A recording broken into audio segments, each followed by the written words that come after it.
Nakikita niyo po ba na posibleng maging Indonesia ang nangyayari ngayon sa Pilipinas? Yes, of course. Kailangan natin gayahin yung mga Indonesia. Kasi ang mga Indonesian, mga warriors people. Habang ang mga Pilipino naman, mga keyboard warriors.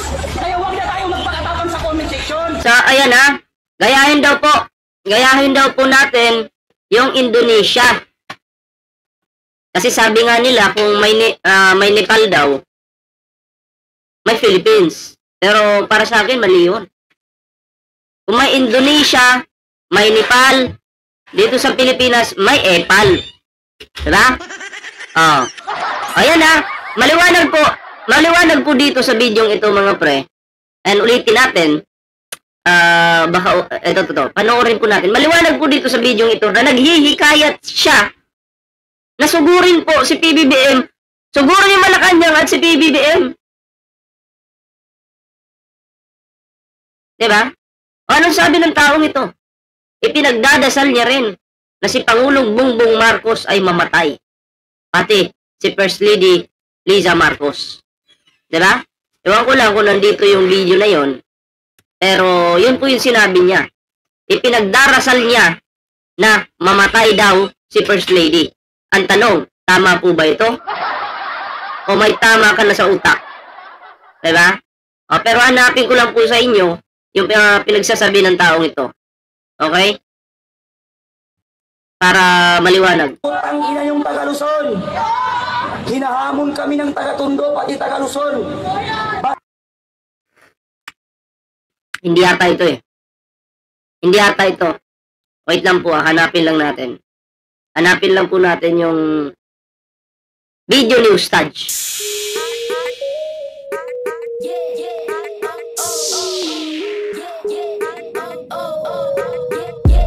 Grabe yung kabastusan nyo, no? Pati First Lady, hindi nyo na pinalagpas talaga. Diba? Gusto nyo nang patayin.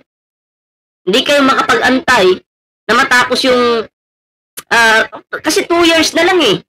Diba? Hindi nyo ba maantay yun? Kailangan talagang babuyin nyo si Pangulong Bongbong Marcos or di kaya pagbantaan nyo na napapatayin nyo. Tama ba yun?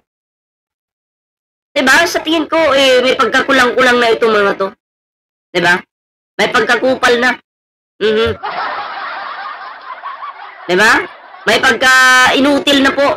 Wala na po sa tamang kaisipan itong taong ito. Ito si Ustad. Ewan ko kung ito yung video niya. Diba? Naming mahal na Pangulo. Ito. Panoorin natin ha. Panoorin po natin ito. Sa hindi naming mahal na Pangulo na si Bongbong Bangag Marcos Jr. Sana po, kunin ka na po ni Lord. Sana po, hindi na po niya pahabain ang iyong buhay. Pati ang asawa mong si Risa Araneta Marcos. Sana po, lahat po kayo, House Speaker Martin Romualdez, Zaldi ko, matuluyan na po kayo. Sana po, hindi na kayo umabot sa 2025. Hindi na po kayo umabot sa December. Sana po, kunin na po ni Lord. Happy birthday sa iyo. Maligayang kamatayan sa iyo, Mr. President. Yan, maliwanag po yun ha. Maligayang kamatayan daw. Si House Speaker, Zaldi ko, alam nyo, ang tao lang po, ang Diyos lang po ang nakakaalam kung kailan tayo kukunin. Masama ka man umabuti, Diyos lang nakakaalam. Hindi po pwede na ihilingin mo sa Panginoon na kunin yung tao, umamatay. Diba? Anong nakasulat dito? Sana na daw, hindi na daw aabot ng December si PBBM at asawa niyang si Liza. Binati pa ng maligayang kamatayan. Naku! Mag-iingat kayo sa pagbibitaw ng salita. Bukod sa baka makasuhan kayo, baka bumalik ito kay Digong. Baka mag-bounce back ito. Baka yung hiling mo mapunta kay Digong. Diba? Yung hiling mo na mamatay ang First Lady, si PBBM, Zaldi ko, Martin Romualdez, baka bumalik ito kay kay Digong. Tandaan nyo, bakit ko dinedefend yung 4 na to? Kasi may buhay po yung mga yan. Buhay po ang dinedefend ko dito. Na hindi po natin pwedeng sabihin na sana mamatay ka. Diba? Baka mamaya ustads, alam ko ustads to eh. Muslim. Ganito ba mga Muslim? Pero bakit parang naiba ka sa lahat? Kasi sa Carbonell, hindi naman po ganyan eh. Muslim po. Muslim din po si Carbonell, pero hindi naman po ganyan. Pero tong animal na ustads na to, diba? Itong animal na ustads na to, ay grabe po, ang mga lumalabas sa kanyang bunganga napakasama po. Handa nyo po yan. Sana daw po mamatay na ang ating mahal na Pangulo. O, ito pa, isunod natin ito. Saan na ba yun? Wait lang ha. O, ito.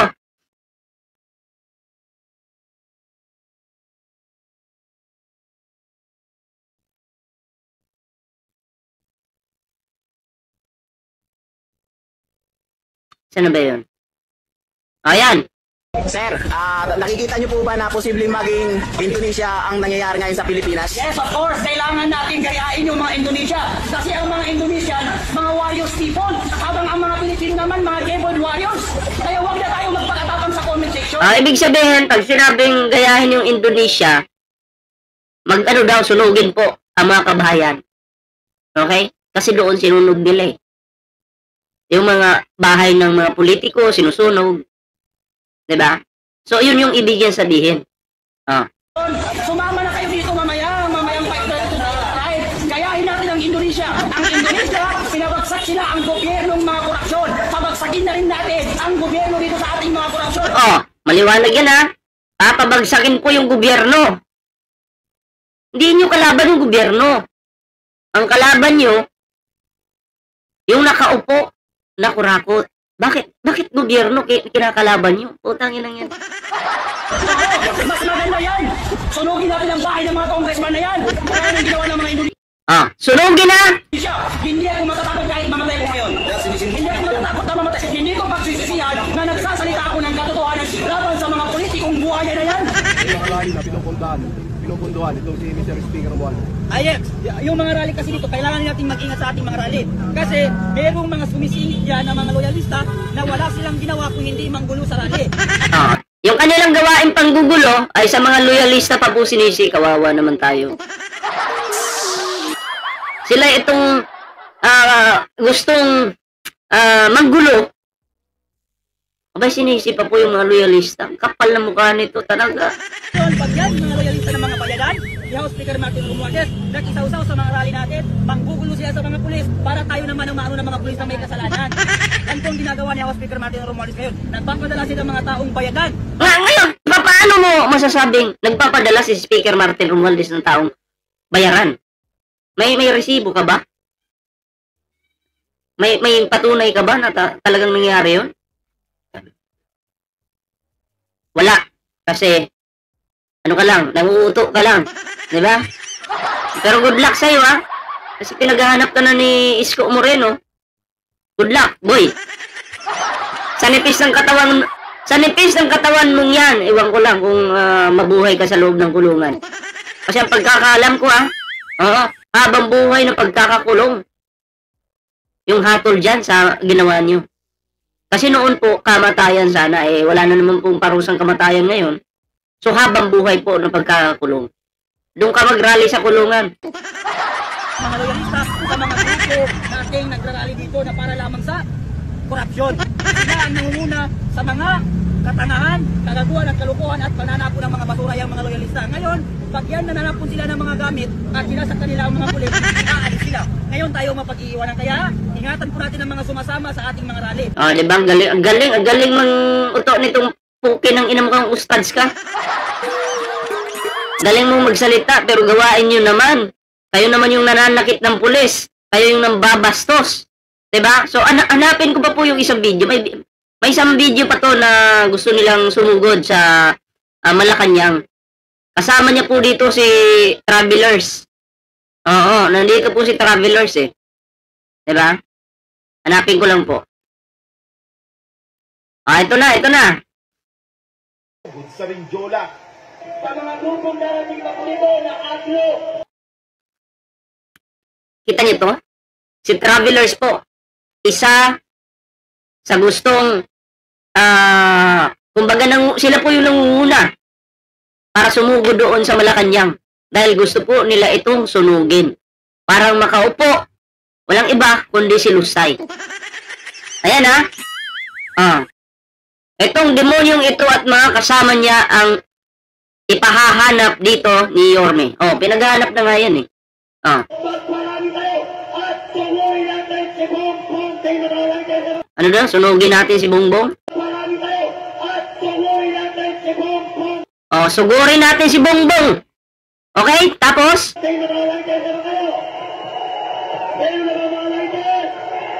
Oh, ready na ba daw yung mga lighter? Oh, nandyan po si Traveler sa itong kupal na matandang inutil na to. Nandyan po. May mga lighter na daw po sila dahil, anong purpose ng lighter? Alam nga namang magsindi ka ng kandila. Eh, syempre, diba? Susunugin nyo ang Malacanang katulad nung ginawa niyong pagsunog doon sa truck. Putang ina, anong kinalaman ng truck? Diba? Oh.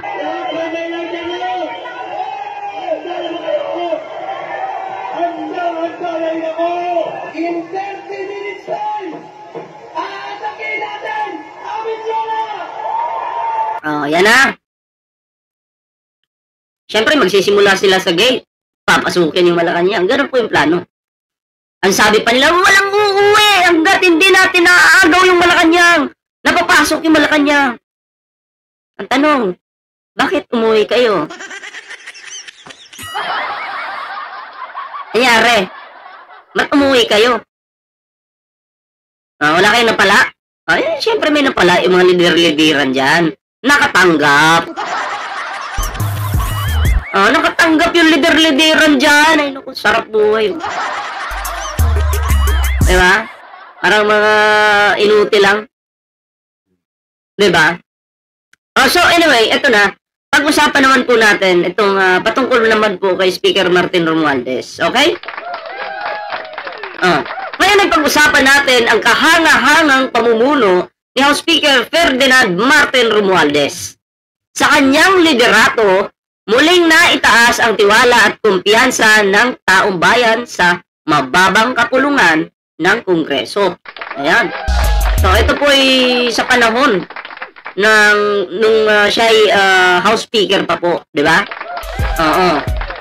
So, batay sa pinakabagong Tanger survey, nakakuha ng 55.7% satisfaction ratings ang House of the Representatives. Mas mataas kumpara sa nakaraang buwan. Ibig sabihin, ramdam ng ating mga kababayan ang sipag at husay na ipinapakita ng Kamara sa pamumuno ni Speaker Romualdez. Si Speaker Romualdez ay kilala sa kanyang kakayahang mamuno ng may pagkakaisa at malinaw na direksyon. Hindi lang siya nakatutok sa paggawa ng batas, kundi sinisigurado rin niyang ang mga panukalang ito ay makakatulong sa bawat Pilipino. Mula sa simpleng mamamayan hanggang sa maliit na negosyante. Sa kanyang pamumuno, mas naging mabilis at epektibo ang pagpasa ng mga mahalagang batas, lalo na iyong may kinalaman sa kabuhayan, edukasyon, kalusugan, at kapakanan ng ating mga kababayan. Isa siyang leader na hindi lang nakaupo sa posisyon, kundi aktibong gumagalaw para maihatid ang tunay na serbisyo publiko. Kaya naman, hindi nakapagtataka kung bakit patuloy na tumataas ang satisfaction ratings ng Kamara. Ang kanyang pamumuno ay nagsisilbing inspirasyon at patunay na kung ang isang leader ay may malasakit, malasakit din ang ibinabalik ng taong bayan sa kanya. Malinaw na si Speaker Ferdinand Martin Romualdez ay hindi lamang isang mambabatas, kundi isang tunay na lingkod bayan na may puso at malasakit para sa ating bansa.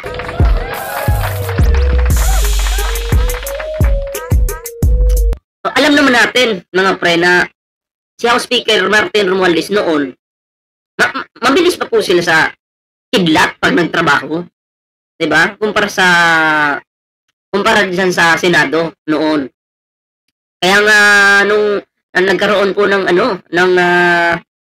kumbaga impeachment laban dito kay Sara Duterte, ay talagang mabilis po silang umaksyon. Sila po ay nagtatrabaho ng tapat at ayaw po nila na magsasayang ng oras. Diba? Kasi yung oras importante. Time is gold. Nasinayang lang po ni Chis Escudero. Ewan ko kung ano yung oras kay Chis. Tagong siguro. Diba? Sa totoo lang, maraming humanga kay House Speaker Martin Romualdez. Marami. Kasi pag yan ay gumalaw, mabilis. Hindi po pa bagal-bagal. Kasi syempre, pinapasahuran kayo ng taong bayan. Abay, kailangan yung serbisyo ninyo sa taong bayan, tama. Yung masasatisfied po yung taong bayan. Hindi po yung mapapakamot na lang sa ulo dahil sa bagal. Oh. Si Chis Escudero, pinapasahuran ng taong bayan. Yung bagal-bagal naman. Anyway, naibalik ko lang yung nakaraan kung sino po ang mas mabilis umaksyon. Diba? So, alam nyo na ngayon, sino yung mabilis umaksyon. Kaya ako po, kung ito si House Speaker Martin Romualdez, magiging senador, bagay po sa kanya kasi mabilis eh. Diba? Bagay sa kanya ang pagiging senador. Mabilis pong magtrabaho eh. Hindi po pabagal-bagal. Diba? So anyway, yun lang naman yung aking reaction dito mga pre.